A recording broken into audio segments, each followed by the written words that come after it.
all you're seeing is tall business buildings, right? That office for that bank there with extra interest, this one here, that bank there with lower interest, that one there. Everybody's trying to rip money from everyone else. All we're thinking is about dunya and how much money anyone can make from another person. People forget completely about death. That's one of the wisdom, Ya Rabbi. It's good to have those graves, because when you see a grave, you are reminded of the haqq. That today or tomorrow, that's going to be my home. What have I taken with me? What have I taken with me? Once I was passing behind the railway here, and the train was passing, and they have a grave on the other end. It was about 15 minutes or 20 minutes, subhanAllah, we were waiting for the train to pass, and this train seems like, wallahi, they take forever to pass.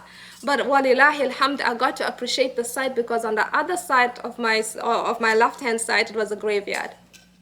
And I got to look at that, and it was a beautiful moment of tadabbur, wallahi. It brought me to tears.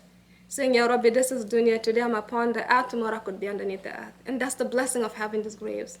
That's what the Prophet ﷺ encourages us to visit the graves often, because it brings us back to reality, to the perspective of what your life truly entails.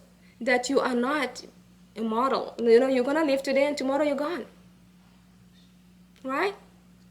And what is funny though, that the people that are in the grave, they're being in the grave longer than they lived upon the earth. Do you know that?